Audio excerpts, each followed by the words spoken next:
Oh, good morning, everyone. We will wait for 2 minutes. We are just waiting for a couple of more people to join. Rashmi. Uh, Hi. Hello, ma'am. Yes, I'm audible. Yeah, you're audible. We'll just Okay, begin thank in a couple of minutes. We are just waiting you. for a Okay, couple of more people okay, to join. okay, okay, okay.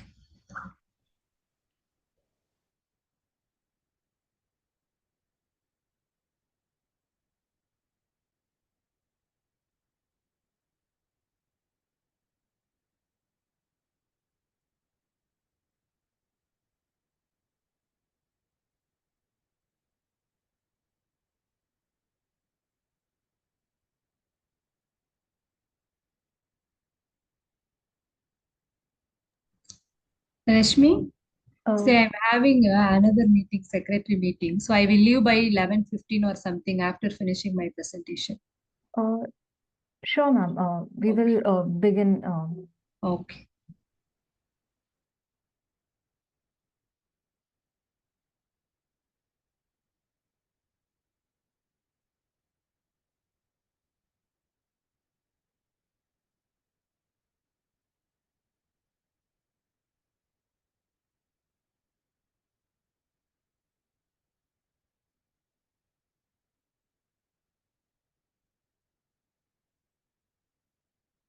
Hello. I think we should start now. Good morning, everyone. A very warm welcome to today's webinar on enhancing urban infrastructure resilience through nature-based solutions in South Asian cities. This webinar is organized by ICLEI South Asia and GCOM. As many of you are aware that the South Asian cities are among the most vulnerable to the impacts of climate change, and with rapid urbanization, cities are experiencing heat waves, frequent flooding, and increase in the frequency of extreme weather events. So today we will explore how nature-based solutions will help tackle these climate challenges and urbanization pressures along with sustainable growth and development. Today, we are here with practitioners, researchers, and local government officials to share knowledge, to discuss about the barriers that we encounter, and even learn from the real world case studies. We hope that this webinar not only inspires action, but also provides you with practical strategies that can be incorporated in your own cities. Today, our esteemed speakers will guide us through these discussions and will share their experiences and expertise. Before we begin the webinar, I would like to provide a quick overview of the agenda. So we will start with a case study of Tamil Nadu, followed by the overview of nature-based solutions with respect to South Asian cities, followed by a case study from Kochi, after which we will discuss about the Urban Shift Global Platform activities in India. After which we'll discuss about the role and importance of climate reporting and how it and the role in enhancing the urban resilience. Finally, we'll have a dedicated Q&A session followed by the closing remarks. So I would like to discuss some housekeeping guidelines so that the session runs smoothly. All the presentations will be shared with the participants upon the completion of the webinar. There is a dedicated Q&A session, but when needed, you may provide your input in the chat box or by raising your hand. And speakers are requested to please use the camera while presenting. All attendees are requested to mute themselves unless you want to speak. This is meant to be an interactive webinar, so your contribution and participation is greatly appreciated. So now I would like to hand over to Mr. Keshav Jha. Thank you, Rashmi. Thank you very much. Welcome everybody again for this webinar on nature-based solutions. We are very happy and excited to have you all with us. Just to quickly introduce you, ICLEI. ICLEI is one of the oldest international city network, which was established in way back in 1990s with the mayors, by the mayors around the world. And it's a global city network where we have more than 2,500 cities part of this global network. As you can see, we are spread across the world. Our projects are working in more than 125 countries. We are impacting more than 25% people living in the cities, and we have around more than 24 offices also. So next slide. Yeah, Rashmi. Yeah, this is just an introduction of previous slide. Previous. Yeah, this is just an intro of ICLEI South Asia. In South Asia, we have more than 100 plus members and cities part of this network.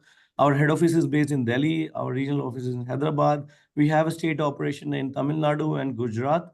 And we have various project offices in across India and other parts. And you can also see we have country offices like Bangladesh, Nepal, and also Bhutan.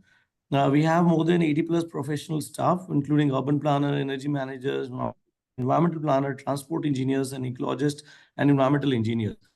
So we are working all on different projects, thematic focus areas of the city.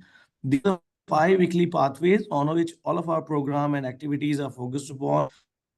One of them is, of course, the zero emission development, the nature-based development, equitable and people-centered development, resilient and circular development, where we focus on waste management and all other topic. So today's webinar is focused on nature-based development, where we are focusing on, understand the concept, the good practices, and also what cities have been doing.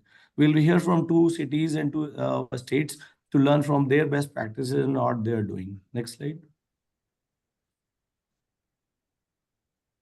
Yeah, this is just to introduce the GCOM. GCOM is a global alliance for cities and the mayors. GCOM provides various technical assistance, training, advisory support to cities on different topics related to climate action planning and implementation, also preparation of climate action plan. And also we are providing support on cities to report on this global CDP track. So cities get, enough visibility and recognition for their efforts and climate initiatives. So ICLEI South Asia is a basically technical coordinator for GCOM South Asia, where we have been providing all the support over the last few years. And these are our websites and email IDs. It's just in case you want to reach out to us, please let us know, and we will be very happy to help you out on the GCOM project. Next slide. Okay. Thank you, Mr. Keshav. Yeah. Now let's begin with our first session. I would like to invite Dr. Sridevi, who is a technical officer in Tamil Nadu Green Climate Company, to present on nature-based solutions in Tamil Nadu.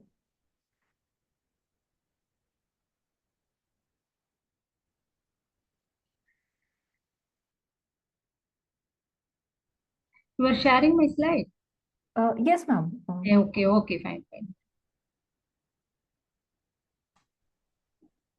Hi, good morning, everyone. So I'm happy to share all the learnings which I have learned for this government organizations. I already worked in ICLEI as a past 1 year, I think. Last year, I think I worked in ICLEI as a wetland expert.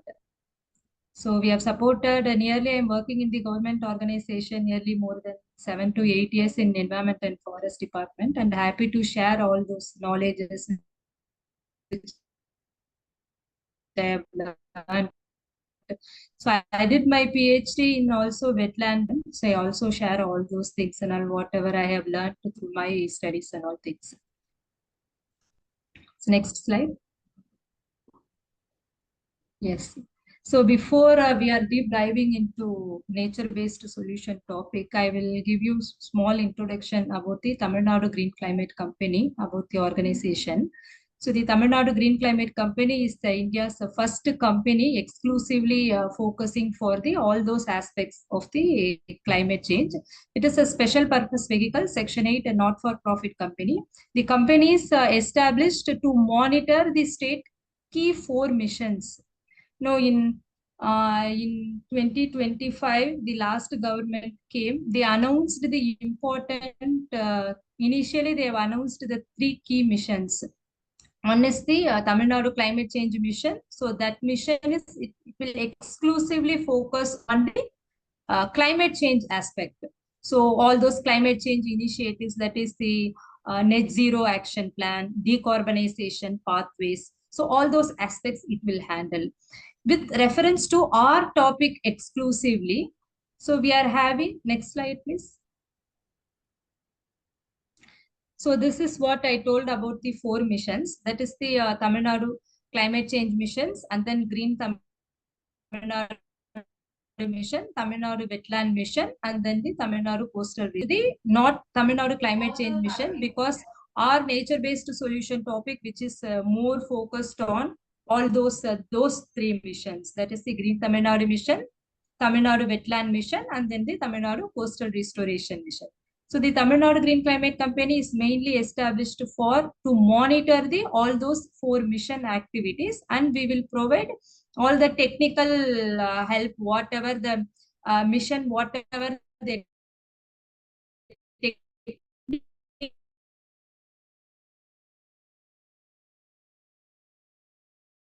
technical knowledge thing, whatever they can require, that kind of support we will provide.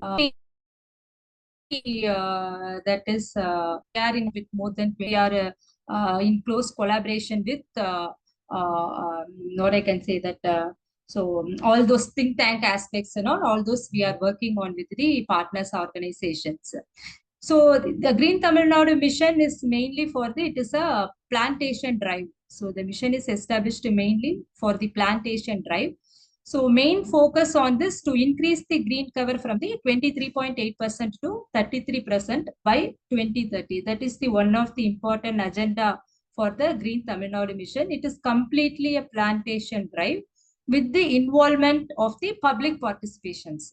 So without public participation, is none of the drive it will not possible to achieve.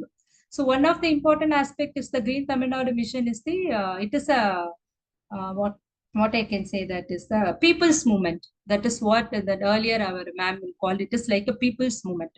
People, they can voluntarily, they can come, they can register.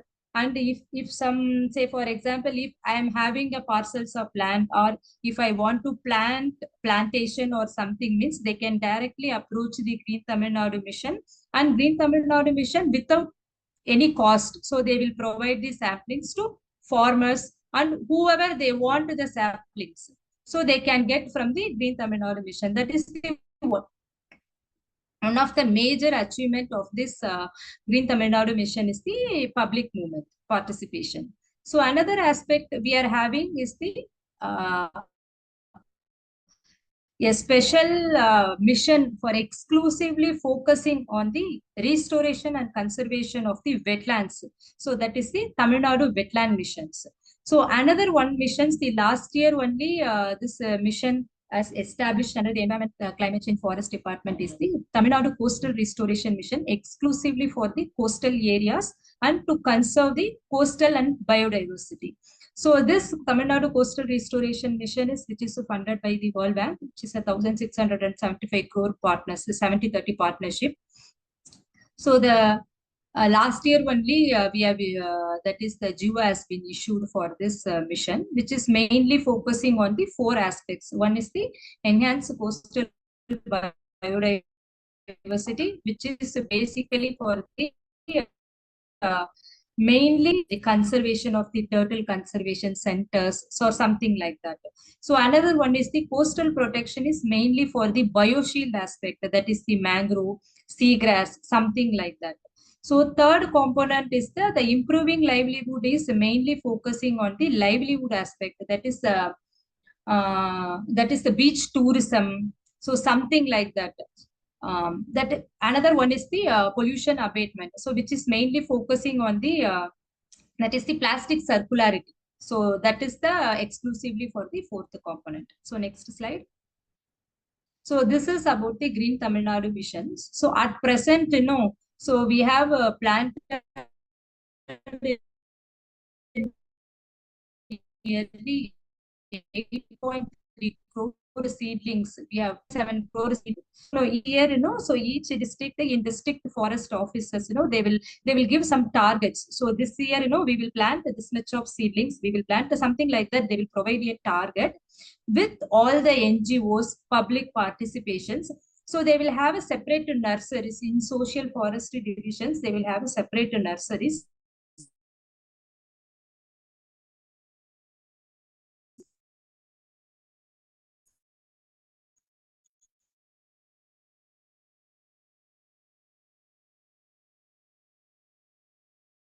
In that nursery, they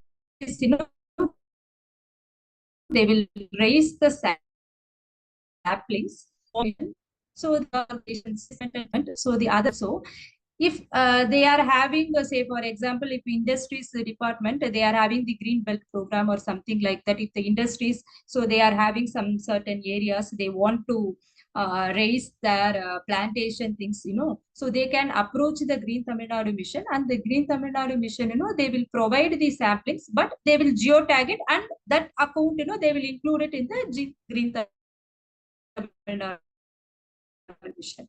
So something, that kind of activities they will do. So this is the social division. So this kind of things. The next, Rashmi. Yes. So this is the each district, So these are all the some pictures. Yes, this is the Palmera. Next. So next is the Tamil Nadu wetland missions. Previous slide, Rashmi. Yes, sir. So the Tamil Nadu wetland missions, one of the important motto of the Tamil Nadu wetland mission is to identify 100 wetlands. That is the one of the tagline of the Tamil Nadu wetland missions. So in earlier, in 5 years back in Tamil Nadu, so we have only one Ramsar sites. That is the in Kodiakare, that is the Point Calumet bird sanctuary. That is the only one Ramsar site we had. But now, after this mission came, so at present, we are the first in India. We are the first state. We are having this wetland mission. And then, so we have calculated the economic valuation of the 80 wetlands. Also, we have calculated.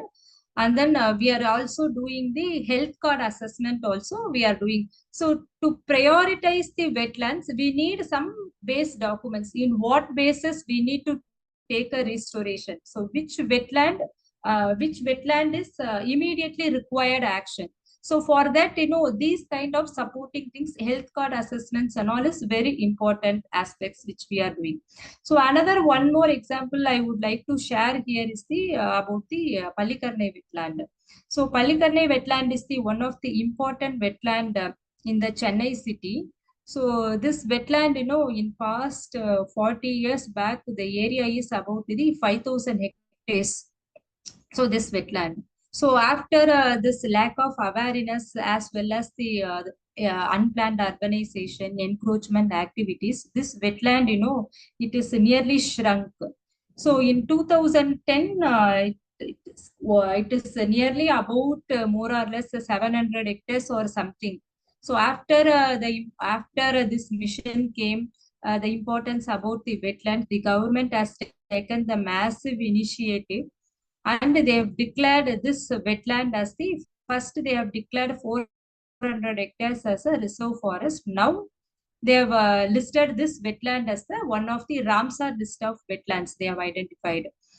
So one of the beauty about this wetland, this is my one of the my PhD area.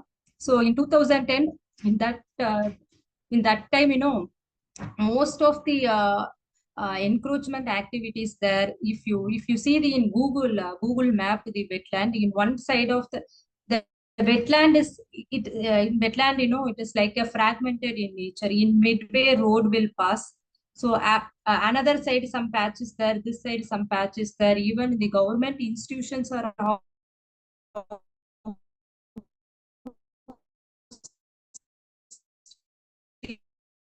in middle of the wetland. So lot of things are going. So if you give more pressure, the withstanding my carbon sequestration potential in Palikarnai wetland, what we thought for carbon dating aspect, what we thought, so my thought is that, so for carbon dating, the dating is that while we are dating, that the subsoil is there, that is the below soil is there. So the date will be vary. In case if it is a disturbed wetland, means we cannot get the homogeneous dating result. So it may vary if it is in disturbed wetlands. One of the beauty what I observed in that wetland, we got a good result in that disturbed wetland. So that is the beauty about the wetland. So with disturbing condition also, the wetland, it is showing that is it's showing that own property. So that is the one of the beauty about the Pallikarne wetland. So at present, 700 hectares, the forest department, they have declared as a reserve forest, and one part of the wetland, they have constructed like a eco park. So that is the one of the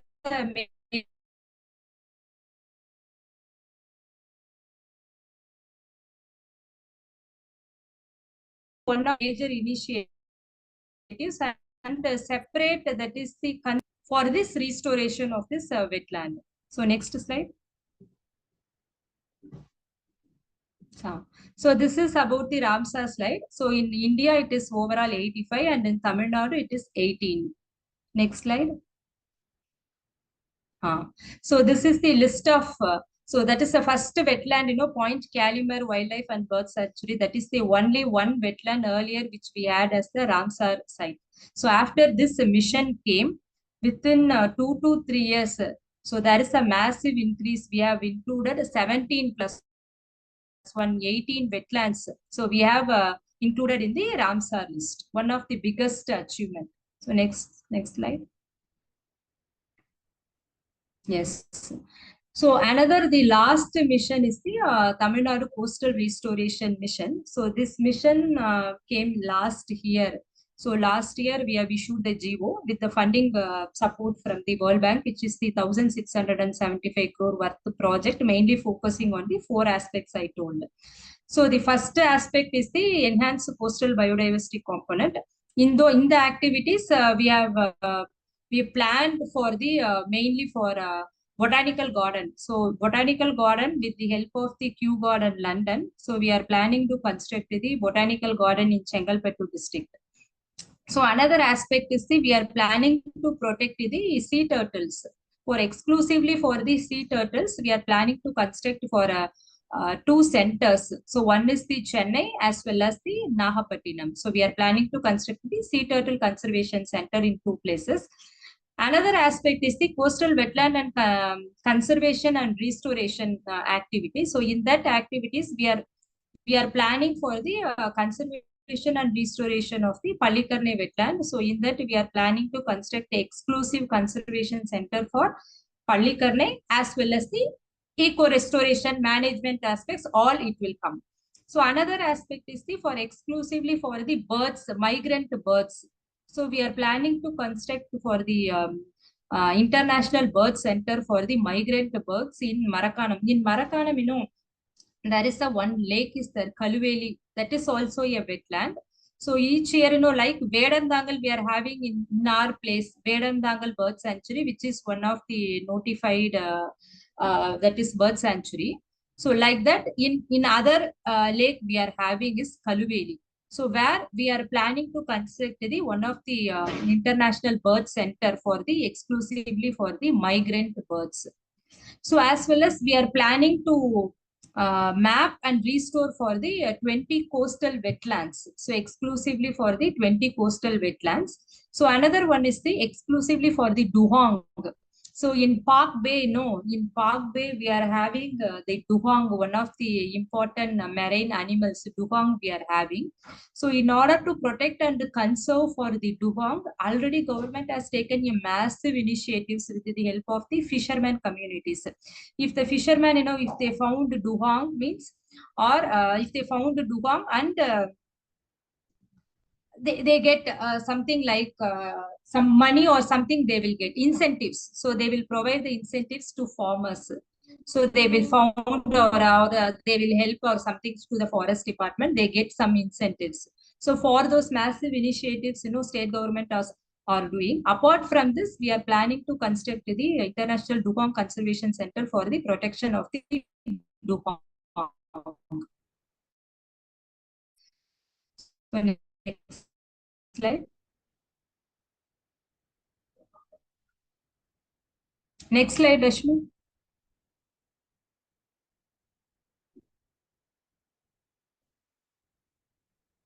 Second component is the coastal biodiversity, is coastal protection. So in this second slide, before. Yes. So coastal protection. So in the coastal protection aspect, mainly we are focusing on that is the blue carbon aspects. So that is the so mangrove and seagrass restoration. So in Gulf of Mannar, so we are having the lot of small islands. So already in NAFCC project, that is the National Adaptation Fund for Climate Change, we have restored one island, that is the Van Island. So another, we are now, in that Tamil Nadu Coastal Restoration Mission, we are planning to take one more island that is called the Karayachelli Island Restoration. So that is also housed in the Gulf of Mannar. So another important aspect, in this component, we are planning to mangrove restoration. So we are planning to restore mostly 1,000 hectare mangroves. That is the 700 hectares for the restoration, 300 for the new plantation. So that is the one of the aspect we are planning in these activities. Another one is we are planning to that is the GHG dynamics, that is the real-time GHG assessment. See, if a wetland, one of the important aspect of the wetland is the carbon sequestration potential. So, or that is the one of the important functional aspect of the wetland is the carbon sequestration potential. So that, so if you are projecting, if you want to know the importance of the wetlands means, all those functional aspects details is more important. So that will helps to showcase that will helps to showcase, no. So we are planning to take mostly 4 coastal Ramsar sites for this real-time GHG assessment for the sink and source mechanism, how the wetland is acting. So whether this wetland is acting as a sink for the carbon sequestration or it will acting as a source, what kind of interventions, measures are required for the protection and conservation. So all those aspects which we are doing. And another aspect is in coastal aspect, whatever things which we are doing, we need some management plan, So management plan only which helps for whatever initiatives, that is the interventions which we are doing. That management plan and maps, it is for the basic necessary things, whatever things which we will do.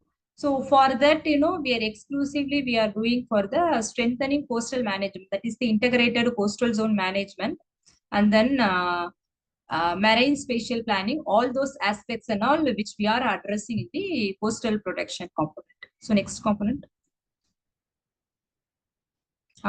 So the third one is the improving livelihood. So improving livelihood is one is for the beach tourism.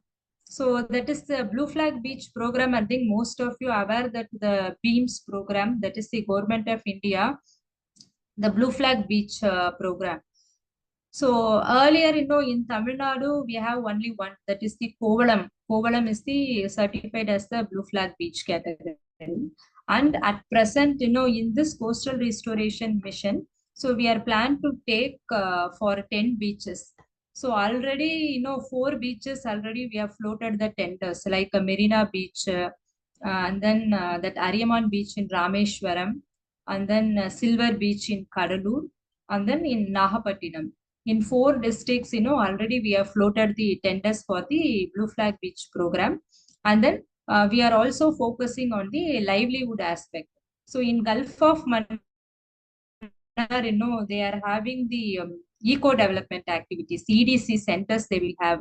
So they will have the fishermen communities, mostly the women's, the vulnerable groups. So based in the women's, they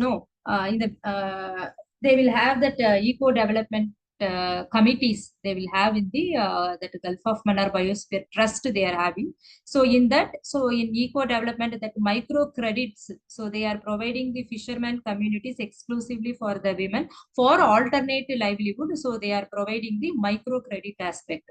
So all those activities, schemes and all, we are now we are focusing in this improving livelihood component. Next, please. So this is the last thing. So the pollution abatement. The pollution abatement is mainly for focusing on the plastic circularity. So first major component is since in Tamil Nadu we are having the massive drive called the Meendum Manchapai. So retrieval of the traditional thing. So that is the one of the thing. So in that, so we are having strengthening plastic circularity. In this, we are majorly focusing on we are planning to establish the material recovery facilities. So after that is the trash bins. So all those aspects and all we are planning to focus. So another one is the climate smart coastal villages. So another one of the aspect we are focusing in this, we are planning to take in each coastal districts, we are planning to take pockets of coastal villages, and we are trying to provide the climate smart interventions for resilience of this coastal that packets.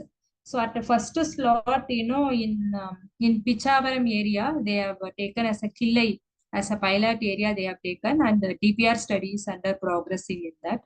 And another one is the Ennur Creek. So we are having very what I can say that very important one of the creek we are having in our Tamil Nadu state in Chennai, that is the Ennur Creek.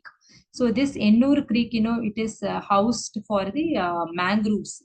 So exclusively the government, they want to protect and restore this Ennur Creek. So they have allocated money for that, and we are also planning to take to restore for this Ennur Creek restoration.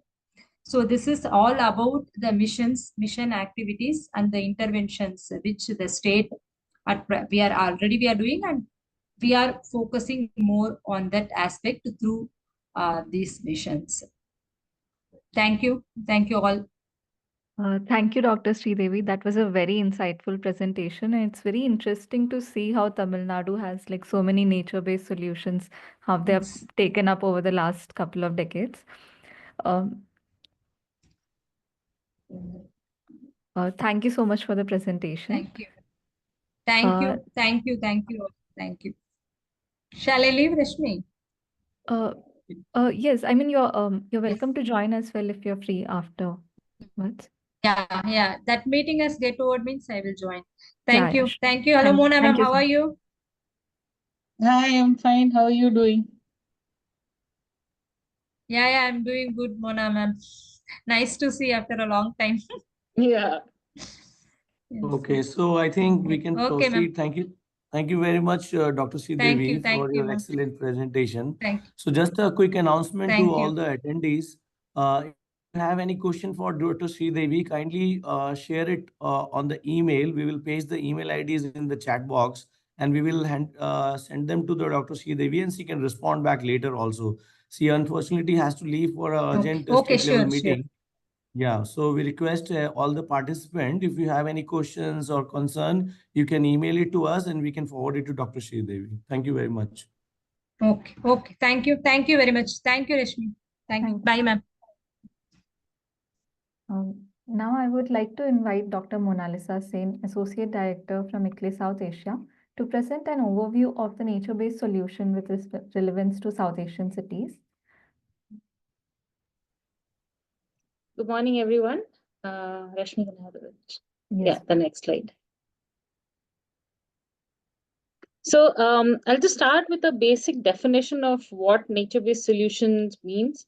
There are several definitions which are floating around, several are getting modified, but the most accepted one till now is the IUCN one, which defines nature-based solutions as actions to protect, sustainably manage and restore natural or modified ecosystems that address societal changes effectively and adaptively, simultaneously providing human well-being and biodiversity benefits.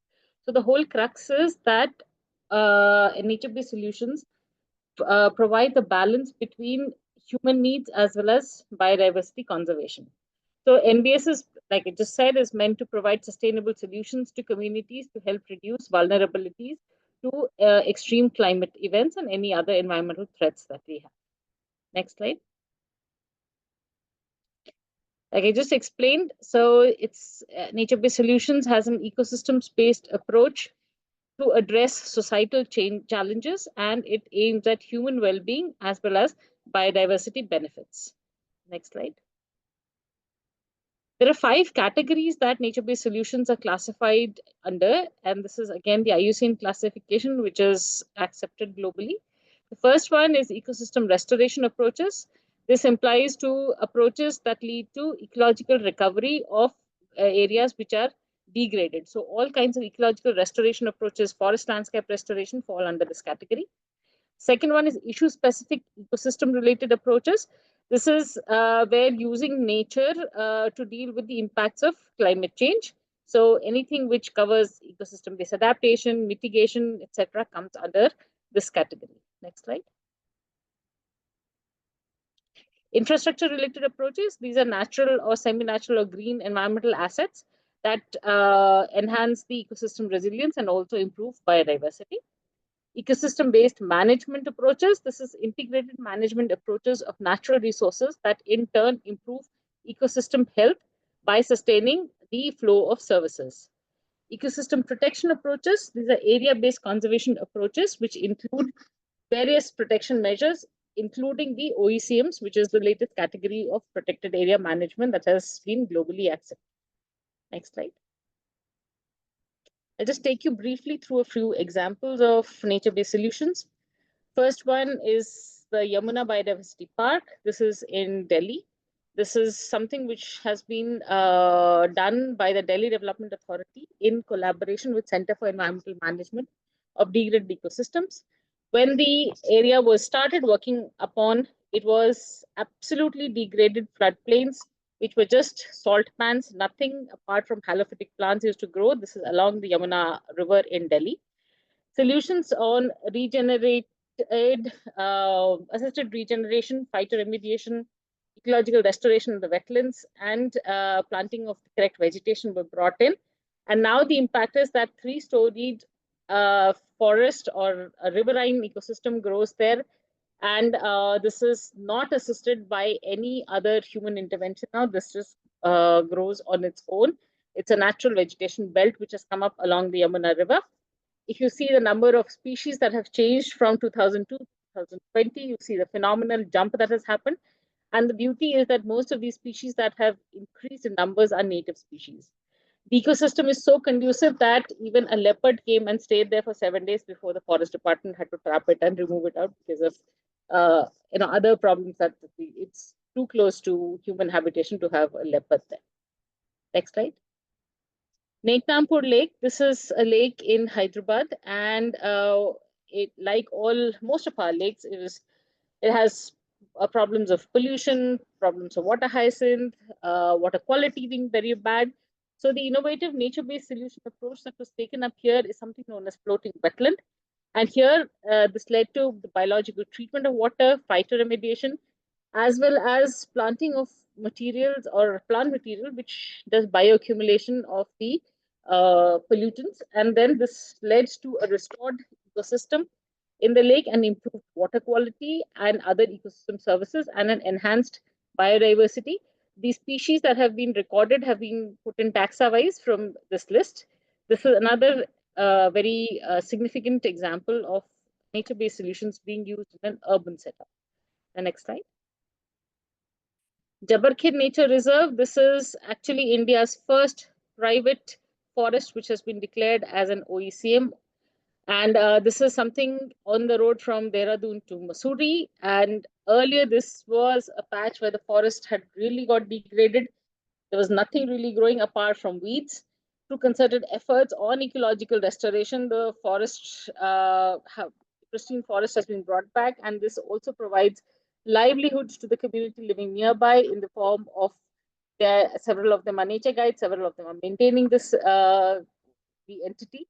So this is another example wherein private forests can also act as protected areas and contribute to increasing the forest cover of the country, which is a commitment given by the Honorable Prime Minister as well.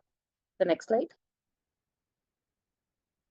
This is an example from Cox's Bazar, which is in Bangladesh. This is where nature-based solutions were used to improve the ecosystem services and the riverine conditions in the Rohingya camps in Cox's Bazar.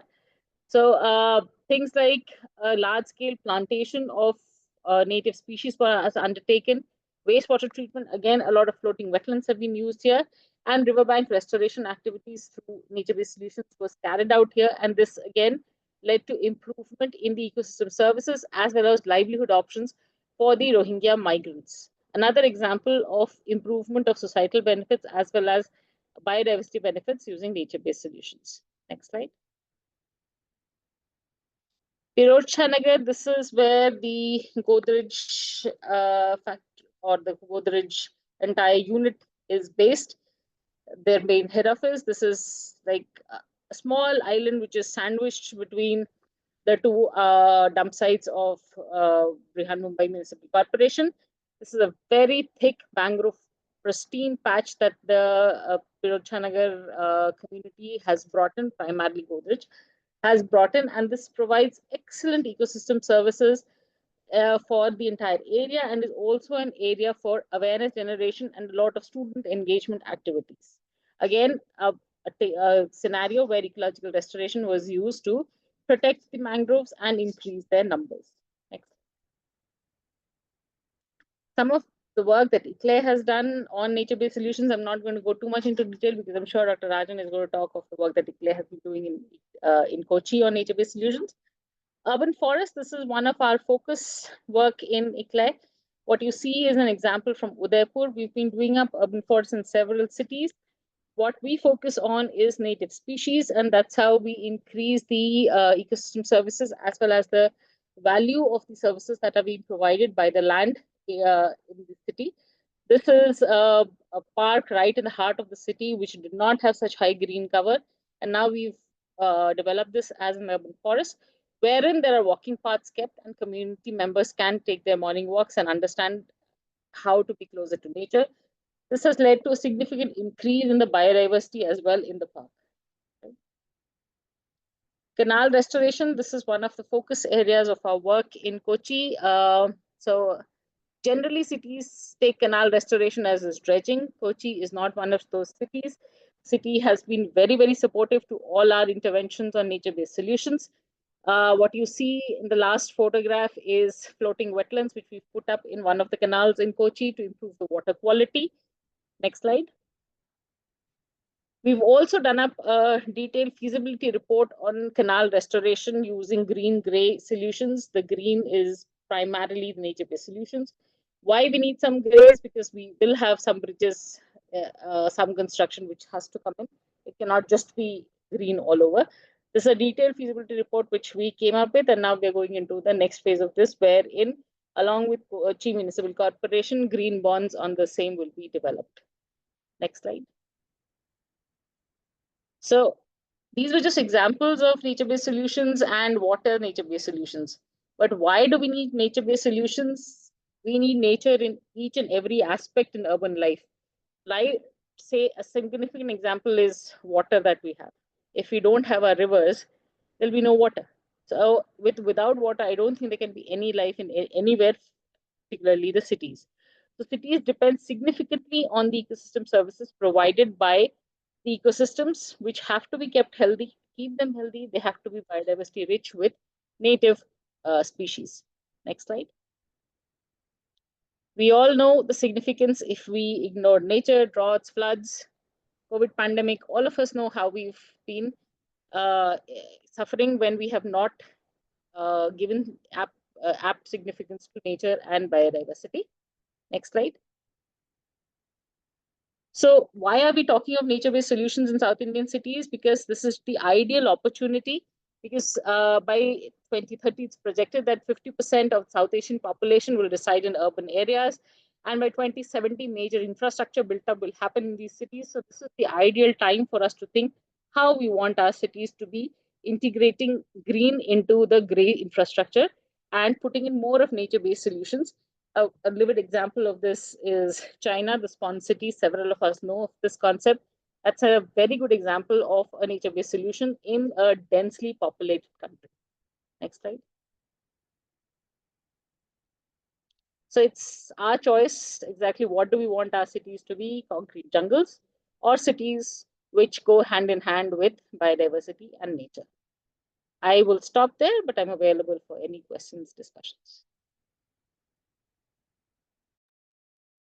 Thank you, ma'am, for that insightful presentation and for setting such a strong foundation for our understanding of nature-based solutions. Thank you, ma'am, for the presentation. Now I would like to invite Dr.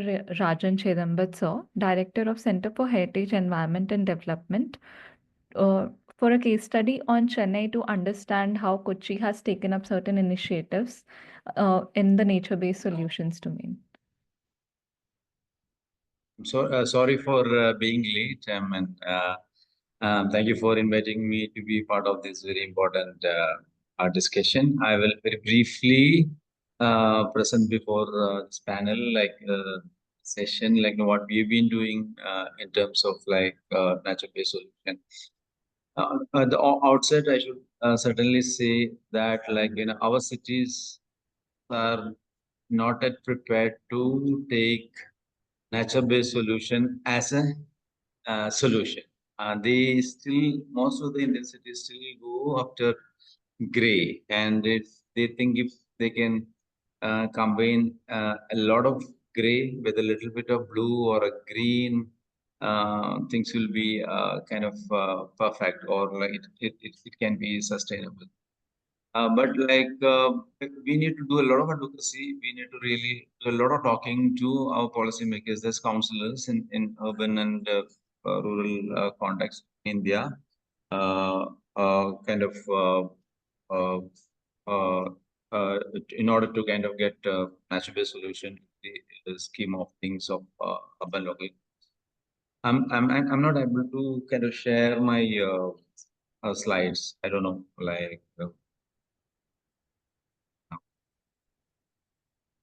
can you see my presentation slide? So you want to share some slides? Yeah, yes. Okay, sure. Yeah, you can do it now, sir. We have made Yes, it I to have. Yes, sir, you can share your slides.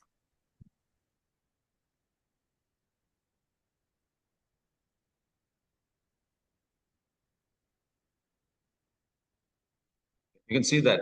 Yes, sir, we can see your screen. Yes.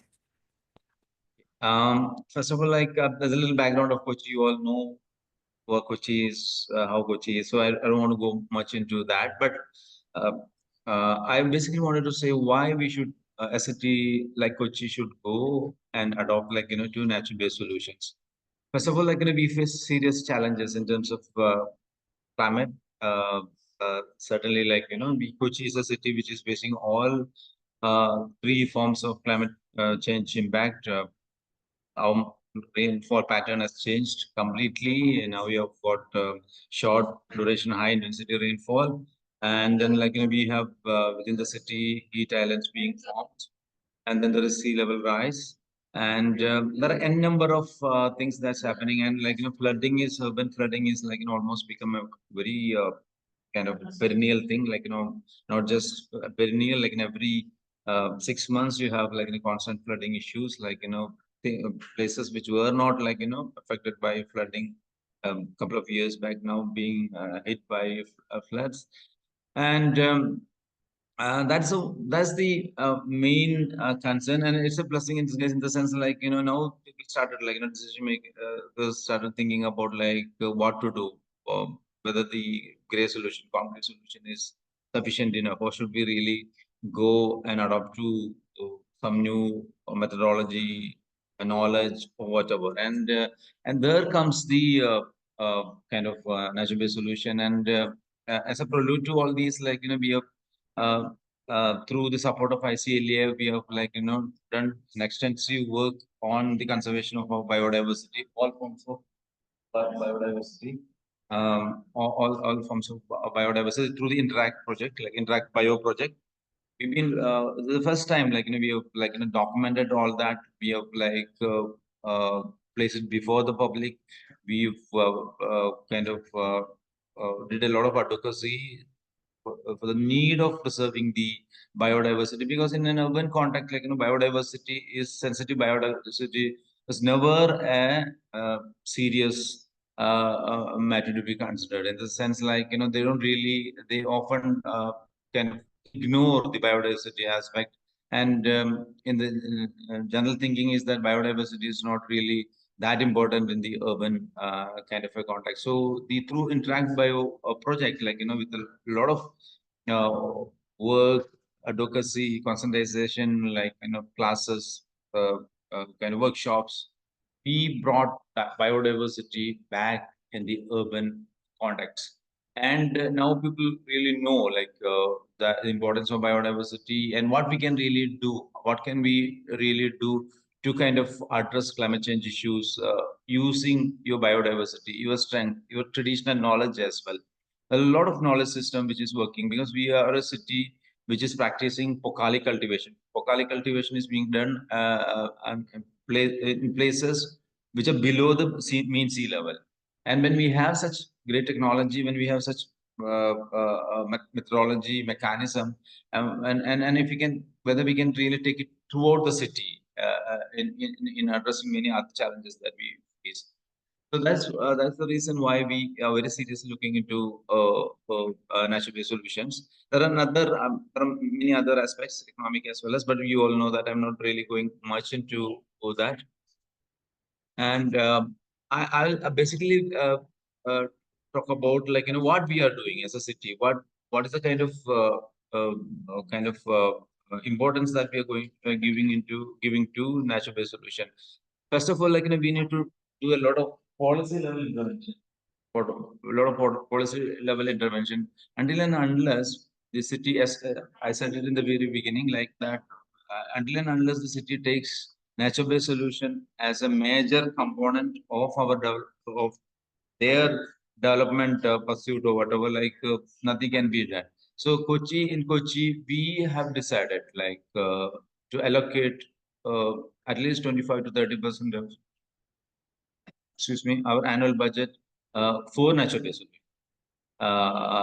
And like small and big, but like 30% of the solution budget allocation should be for natural-based solution. And even very small little things, like, for instance, I would tell you, like, we bring water for the city from 15 to 20 kilometers away from the city, from the rivers, building concrete kind of pipelines and whatever, like, but like, there are knowledge within the city for water recharging. There's so many things, like, there are a lot of wells which are like abandoned now. Like, there are a lot of traditional knowledge in terms of, how to retain water, how to kind of prevent saline water intrusion into their kind of freshwater system. And I think, like, we have been working to retain all this or regain all this, and we need really good funding to do that, because going from conventional system to natural-based solution is initially it's little costly, and that's one reason we have, like, allocated almost 30% of our funding or our annual budget for natural-based solution. But like, there are a lot of in our city or any other city, like, you have a lot of confusion, and you really don't know, like, what are the things that you do. What exactly is natural-based solution? How it's going to work? Like, a lot of thing about, like, circular economy. There's a lot of things about, like, natural-based solution, but what are the things that will be included? What are the things that can be considered? What is the efficacy of all these natural-based solutions? Whether they are long-term sustaining. We need to do a lot of work in terms of, like, proving the efficacy of natural-based solutions. There's a lot of confusion, not just the policymakers, for the people who are working, engineering people who are working. But it would take a little time. But like, it's very important that, like, you allocate funding. You take that as a very serious thing. You may allocate 70% of your funding for conventional system, but at least 30% of your annual budget should be for natural-based solution, to take natural-based solution to be an important aspect of your planning or in your plan of action. And yeah, and then here are some of the things that we've been trying to do. For instance, like, we recently did a kind of natural based sewage treatment plant at a school, and it's working really well. Like when we introduced this nature-based solution, and there was a lot of opposition in a public space, and they say like it's kind of wastewater is like the toilet wastewater is very sensitive. Like even engineering, conventional engineering cannot really address that. And how can nature-based solution? And then this plant in a school of year is running successfully without not even one complaint so far about smell or bad odor or whatever. So it's a very simple technology, a technology known to our masons over here. And we just need to do some value addition with our engineering knowledge. And it's working very well. And we have kind of introduced like, as Monalisa said, we've now introduced floating wetland in Kochi is a city of canals and cleaning canal. We've been doing we have a lot of projects like in order to regain and retain and bring back our canals like into original size and shape and character. And like we have recently introduced a floating wetland which is working really well. Like it's almost 6 to 7 months now, and uh, but it's like we haven't measured the impact of it because it's a canal. It's a flowing canal, canal connected to the backwater and the river in the larger kind of system, water system of the city. So, but certainly we see that it's making some kind of an impact slowly, but like in its building. And we would really want to kind of introduce more and more floating wetlands. Now, councillors are taking a lot of support or like want to replicate this model to their area, their ward, their canals, sort of a thing. And then like now we have a project like Tevera Perandu Canal is one of the biggest canals, almost 12 kilometers in length, and the UNEP is helping us with ICLEI as a part of it, like of rejuvenating this canal through natural-based solutions. We are working on it, and there's another project like Kawaki. Kawaki is like it's a combination of, we have something called like a cow, the sacred grooves, and there is this concept of Miyawaki. We wanted to combine that together, and how the sacred grooves have played a very important role in terms of purifying water, air, and so many different things. So we wanted to bring that knowledge into the Miyawaki system and combine that together, and how that is going to really help and support the cities. That's like we have already set up around 17 Kawaki things in different parts of the city, like with the support of many institutions, including ICLEI and WRI and then on the state government has initiated an ambitious scheme that's integrated urban regeneration and water transport system within the city, that is like revamping all the canal system, and we are introducing a lot of nature-based solutions into it. We are taking a lot of kind of models, like for instance, like in Singapore, the main river, they removed all the concrete from both the sides, and they're planting sacred mangroves along, and that's the kind of like nature-based solution we are bringing into major projects as well. There are almost 2,000 crore project, and they never had this idea of like they always thought like concrete walls and systems like that. But we have introduced this bringing mangroves as walls, like taking kind of model from Singapore. Yeah, so these are the small little things that we've been trying to do, but like there is a lot of kind of concentration building now, a lot of understanding about the importance of nature-based solution among our counselors, and we are building on it, and we'll have to kind of in our kind of a system where we'll have to convince the people as well, like investing something into natural-based solution might kind of, but result would take a little more time than the normal conventional thing. But they'll have to be ready for it, because ultimately nature-based solution would really help us in making our cities livable. In case of Kochi, we are experiencing that like nature-based solution is going to be the sustainable and long-term solution for all our problems, including climate change impact. With this, I would kind of conclude my small little presentation over here. Open to. Uh, Thank you. Thank you, Dr. Rajan, sir, for that insightful presentation. It is very interesting to see all of these innovative initiatives in Kochi, and it is wonderful to see how Kochi city has prioritized nature-based solutions. So, thank you for that presentation. Yeah, just to before we move, thank you very much, Dr. Rajan and Mona Lisa, for sharing those insights and presentation.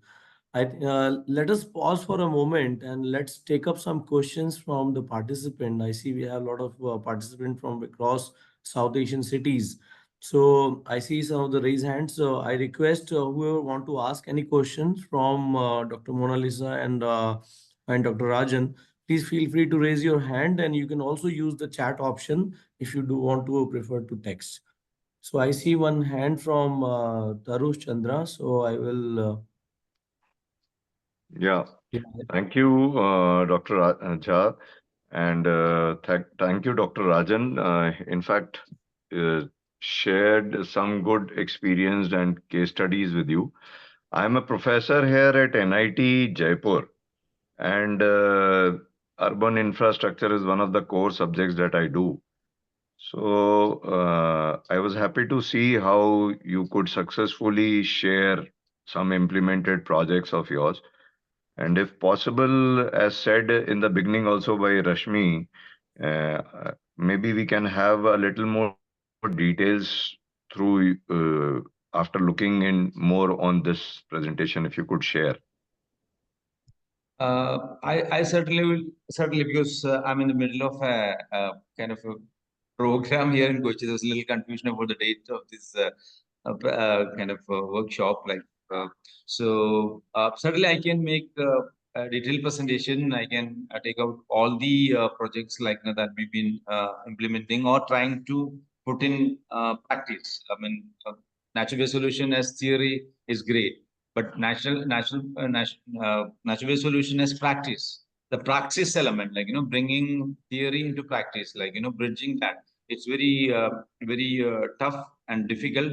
But we've been trying to do that through little small innovative projects like Kawaki is another one important major initiative in that floating wetland and interact bio. Actually, you really need an overarching project support even to take this idea into people. And fortunately for Kochi, we had this from 2018 onwards. We had this interact bio project, which has been really helping us in communicating with the people, communicating the cliche thing of environment versus economy, and in a fast developing South Asian city, they would want to kind of make, say, a proper water supply system, bringing it from far off and to the city through the conventional kind of system. But the moment you go and say let's kind of do some kind of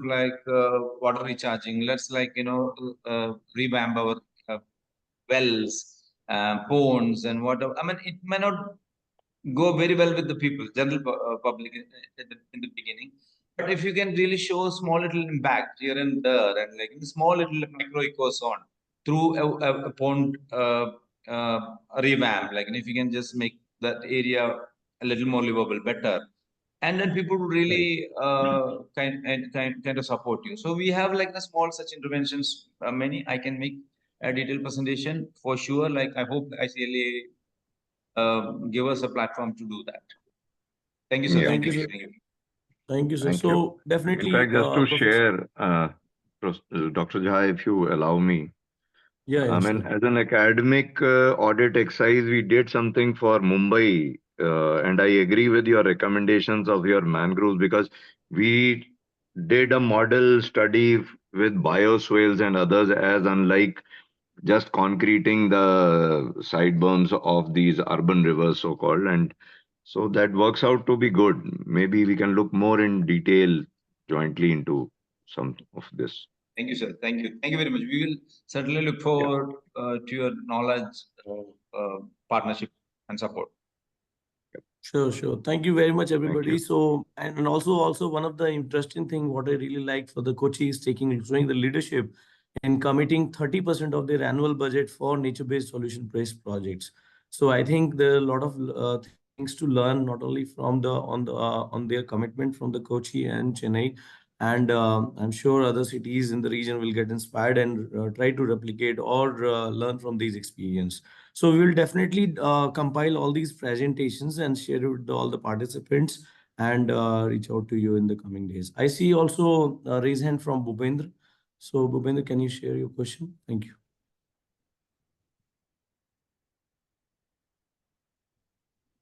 Yes, Bhupendra. Am I audible? Yes, we can hear you. So my question is to Mr. Rajan.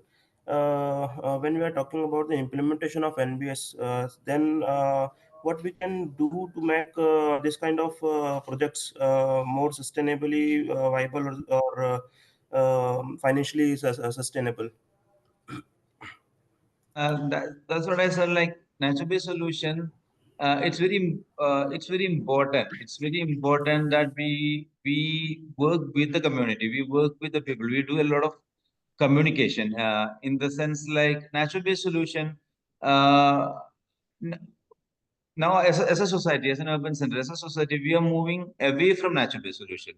We have forgotten all our traditional knowledge in terms of like we don't really make use of them.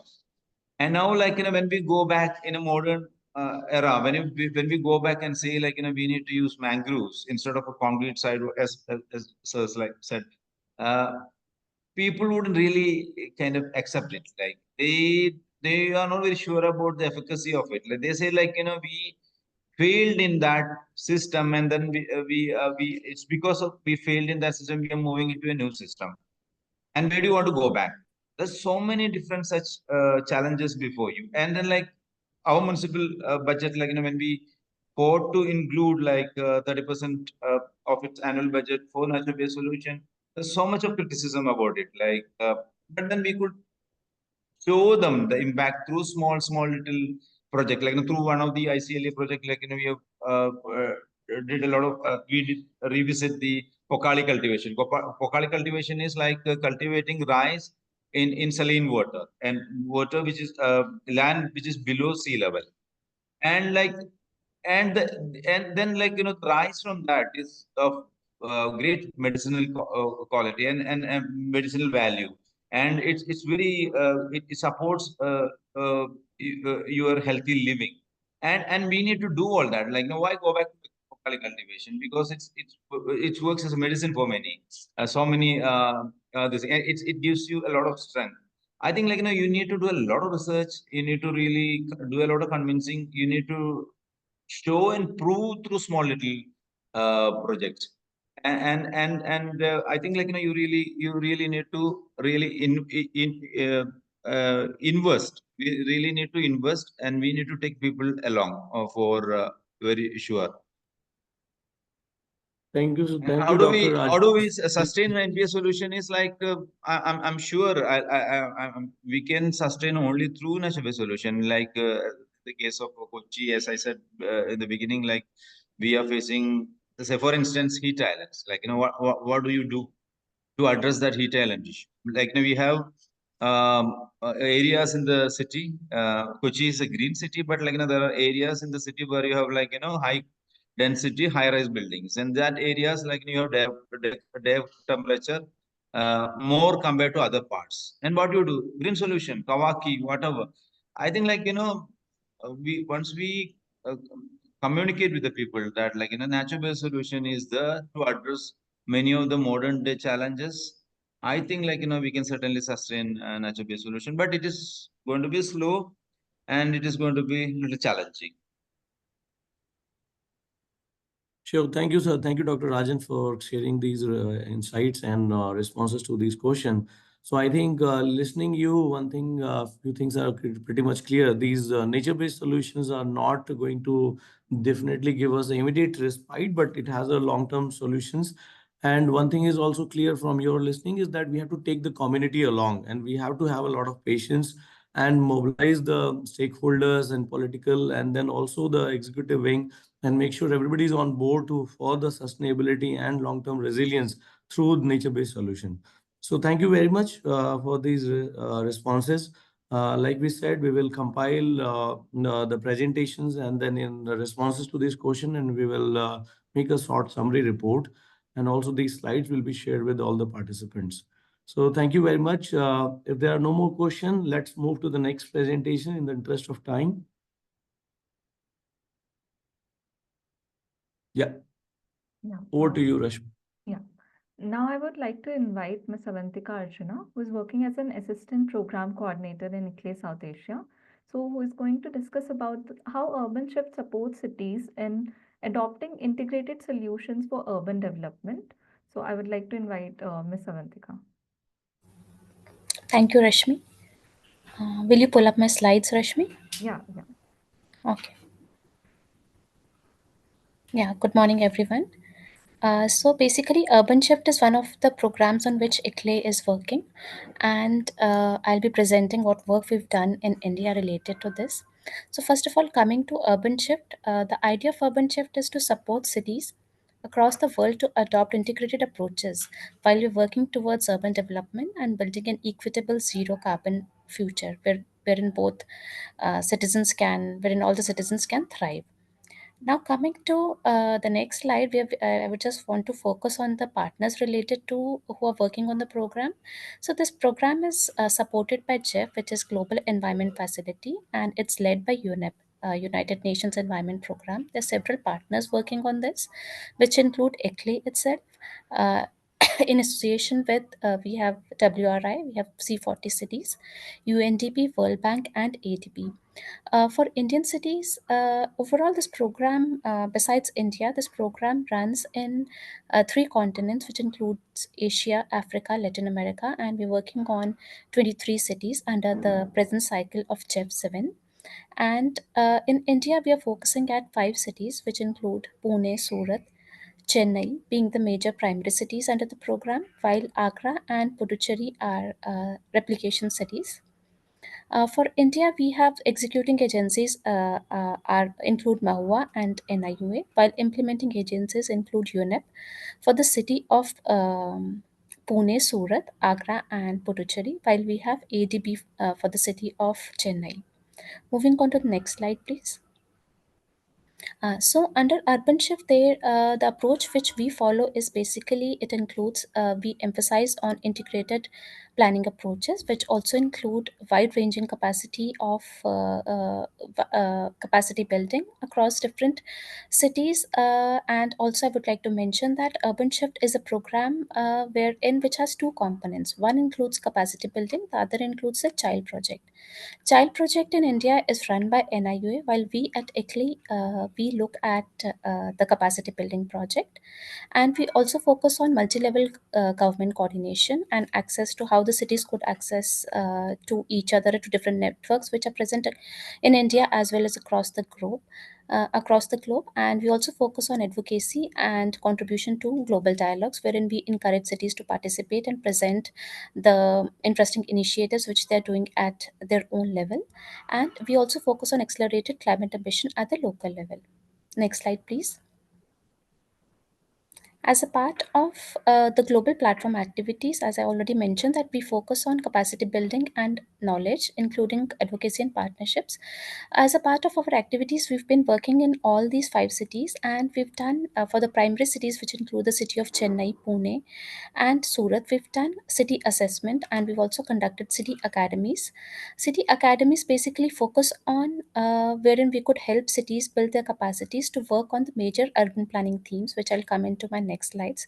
We've also been working on labs, which are called SKIP labs or urban shift labs, wherein for India, we are working with the city of Pondicherry, where we'll be working supporting them to do a GIS analysis, looking at the current conditions of flooding which affect the city of Pondicherry mostly every year now.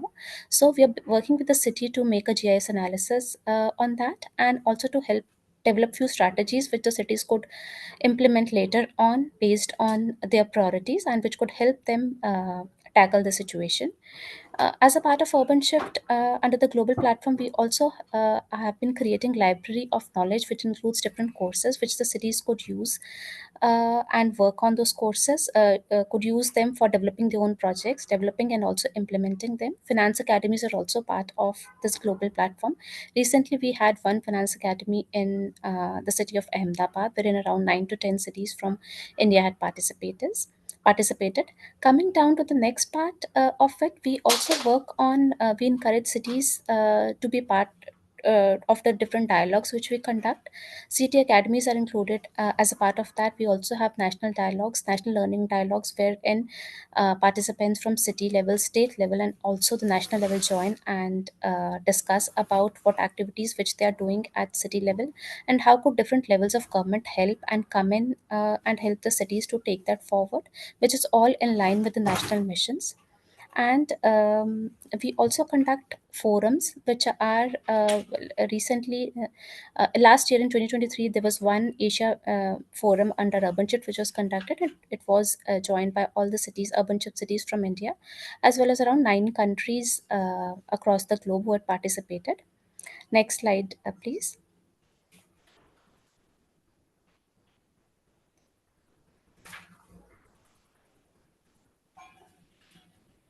Okay, the slides are okay. Yeah. So these are few pictures from the activities which have already been done. The first one shows the National Learning Dialogue. The next one is about the Urban Shift Forum. And then, as a part of the Urban Shift Forum, we also held a dialogue which was related to City Business Hub and also Investors Roundtable, wherein cities were encouraged how could they work together to bring in private partnership and also work on their projects. And as a part of this forum, we also had a site visit wherein all the cities and coming from different countries had joined. Now I'll come down to the courses which are a part of, next slide please, which are a part of Urban Shift. So basically, as I mentioned, under Urban Shift, we work on a different range of cross-sectoral strategies, aiming at reducing carbon emissions and also conserving biodiversity while fostering sustainable and equitable growth. So as coming down to the courses, so these courses are basically have been developed by experts from different organizations which include UNEP, WRI, C40 cities, ICLEI itself, and all and other different global partners. So the major aim of these courses are wherein we try and offer city officials and urban practitioners who are working in this field to access, these are 8 courses. These are 8 courses, and they're around 8 hours each, and these could be one whosoever is interested to take this course can do it in on his or her own pace. And these are focused on urban planning themes that are really very critical to work on low carbon, climate resilient and inclusive cities. So, as a part of Urban Shift, these courses are conducted as city academies from time to time. Few of them have already been conducted, and around 2 courses are left, which would be conducted next year. So, as a part of the courses, we also offer peer-reviewed knowledge, and all the courses include lot of research and case studies, which are presented in an interactive learning format. And besides that, I would also like to mention these case studies which are present in these courses. They are mostly these include case studies from Asian context, which are really very useful for our Indian cities to learn from. Basically, these help to gain a practical understanding of each topic which have been listed here, so that all the cities are able to apply these learnings to their work and also help them advance towards a green and climate resilient future. So these courses include integrated urban planning. They also include biodiversity, nature-based solutions, circular economy, climate finance, and green and thriving neighborhoods, and integrated climate action planning. So coming down to each course one by one, I'll just quickly run down what all these courses include. So basically, if we talk about the first course, this is about integrated urban planning. So this talks about how it will help the city officials to think about urban planning as an integrated process, because we see how our cities, how we work in our cities. Sometimes planning is done, but it is not done at an with an integrated process. So if this course will help to build upon the concept of integrated urban planning, also to learn the benefits of integration and the process for integrated urban planning implementation and its application. Next course, it talks about urban biodiversity. Under this course, the city officials are able to learn about biodiversity strategies in context of city priorities, constraints, and planning processes. This course will help the learners with tools that they can use to integrate nature-supported actions into wider urban practices.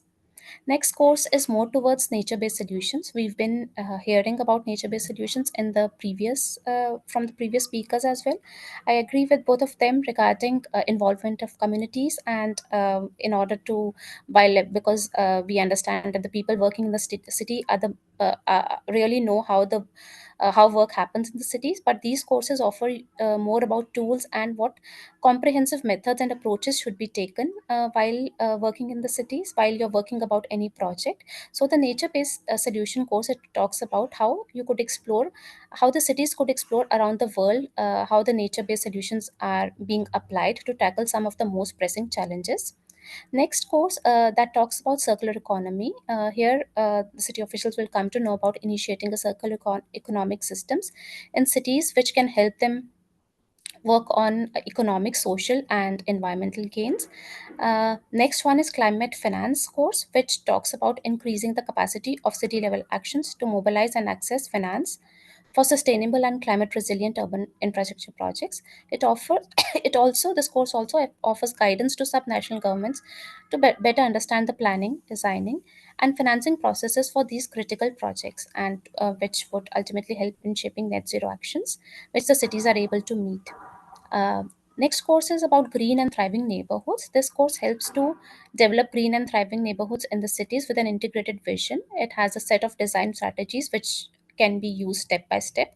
The details are there in the courses given. And the last course is about integrated climate action planning.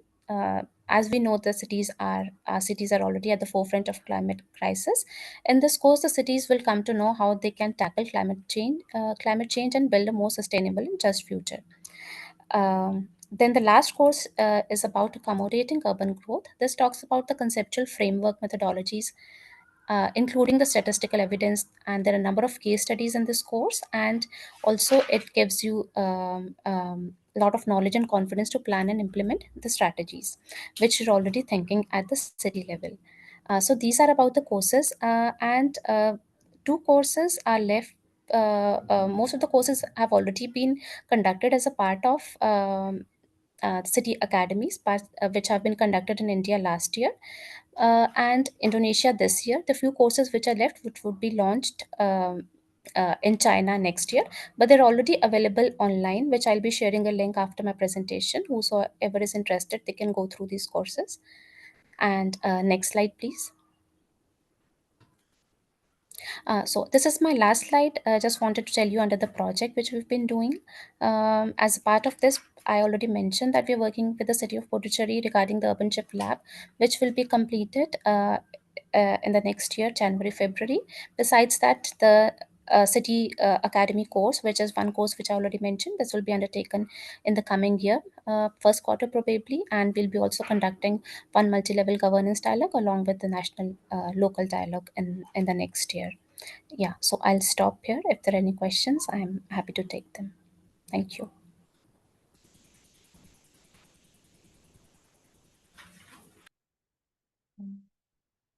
Thank you, Ms. Avantika, for that insightful presentation. It was very informative.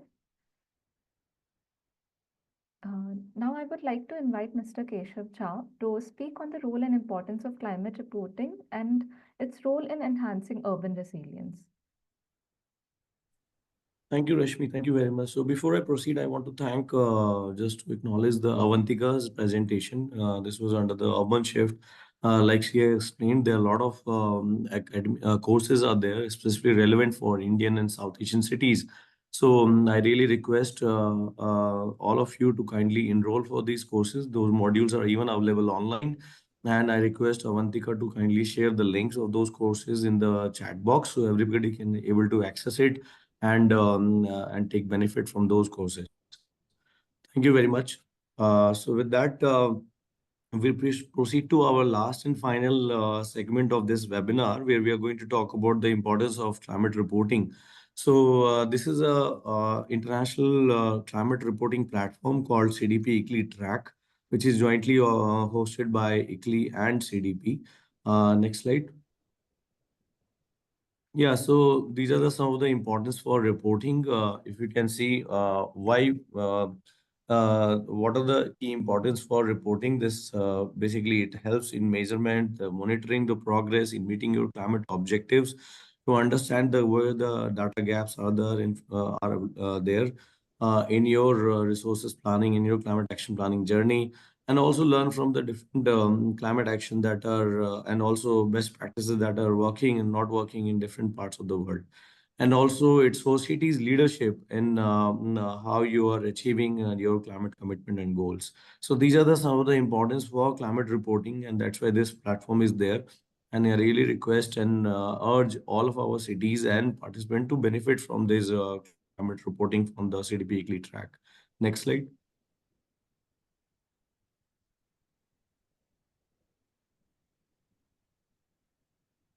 Yeah, so these are the further benefits. If you can see, like I said, you can report to the various city networks. You can learn from the best practices, knowledge exchange, access insight tools and service. There are various tools and guidance documents are available to help you understand and take benefit of this platform. And there are also, this helps you in tracking progress, improve your data quality, and access to learn from also other cities, what other cities are doing on their climate action planning journey. And it also helps you in engaging with the private sector and public financiers to implement your priority infrastructure projects. So that's where these are the benefits for climate reporting through CDP Weekly Track. Next slide.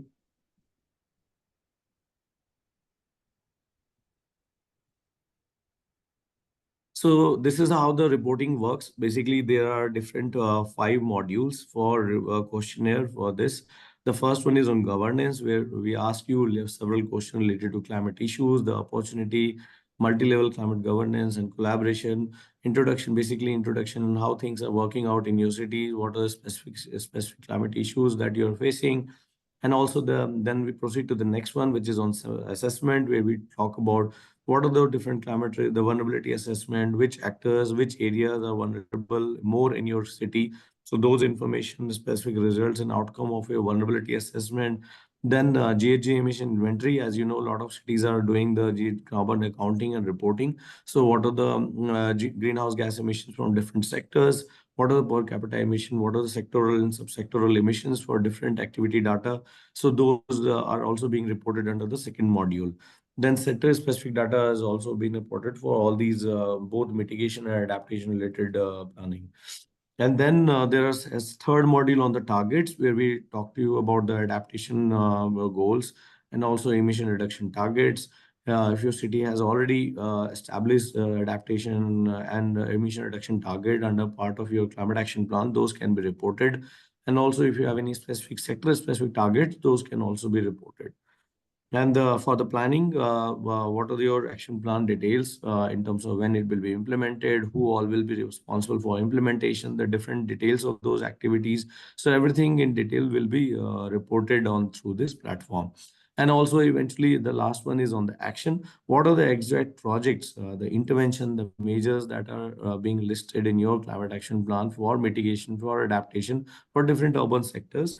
That will be with the various associated details like costing, the impact, who will be implementing, what are the output and results of those proposed actions. So all those details of those actions will be also reported through this platform. Next slide. So this is the CDP Weekly Track, which makes reporting simpler and stronger. This platform is free and flexible for reporting for all the cities. No prescribed methodology, available in 7 languages. And like I said in the beginning, there are various guidance modules and webinars and supporting documents are available to help you in reporting your initiative and actions on this platform. And just for your information, last year around more than 1,200 cities around the world have reported in CDP Weekly Track. Next slide. So when you report on CDP ICLEI track, you also indirectly report to all these global initiatives like GCOM, Global Covenant of Mayor for Climate Energy, which has more than 13,000 cities, partner alliance members, and also Race to Resilience, Race to Zero, the C40 network, and WWOPP CC Challenge, Net Zero Cities. So these are various global programs and initiatives which also acknowledge the CDP Equally Track as a official reporting platform. So if you report on CDP Equally Track, it also indirectly report on through these initiatives. Next slide. Yeah, so this is a GCOM. I don't know. There are a lot of cities. There are around 34 cities from India and 50 cities from South Asia who are part of this network alliance. This is where a lot of technical insights, technical support, and handholding and webinars, business matchmaking are being organized. And cities are also getting different badges based on their reporting of different mitigation, adaptation, and planning related perspective. So if you are not already a GCOM member, I request and invite all of you to kindly become a GCOM member. You can visit the website. There's a commitment form that you can download and submit it. Next slide.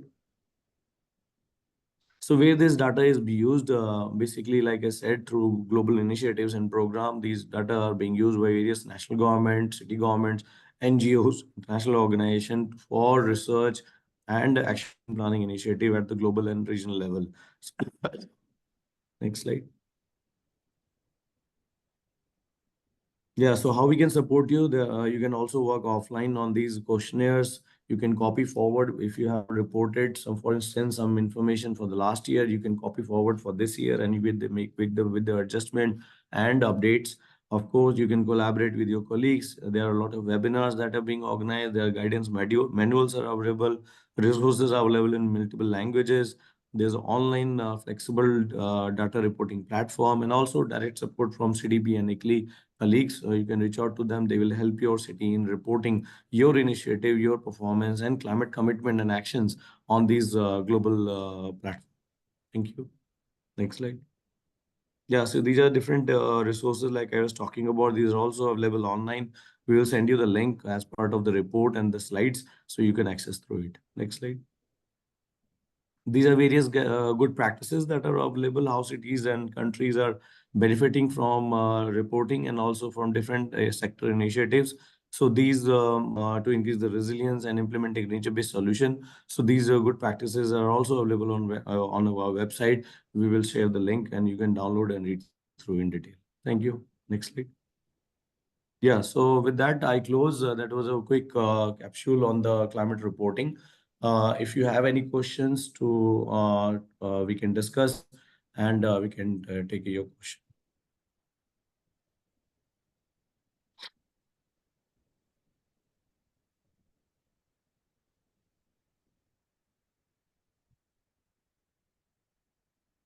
Thank you, Mr. Keshav, for that insightful presentation.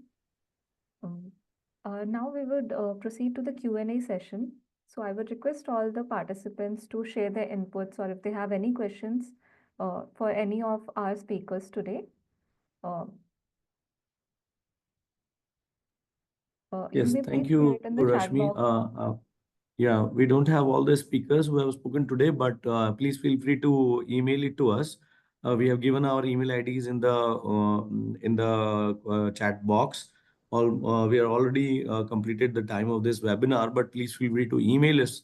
Email us your questions and clarification. We can send it to the speakers, and they will get back to you with your responses. So I see there are no questions. So in the interest of time, we can proceed and close the workshop webinar. So over to you, Rashmi. Yes. So as we have come to the end of end of today's webinar, I would like to thank all of you for joining and for your patience and for your active engagement throughout this webinar. And I would like to thank all the speakers for their insightful presentations. And all the recordings and reports and detailed presentations would be shared with you. We will reach out to you with them. And if you have any questions or if you need any further information, please reach out to us. Please email us. Thank you again. Thank you again. Thank you very much, everybody. We are pasting again the email IDs in the chat box. Please feel free to email us your questions and clarifications. And like we promised, we will send you the report, the recording of them and these presentation, of course, so you can go through them again in detail. So thank you very much, everybody, for joining, and we will connect back again soon. Thank you very much.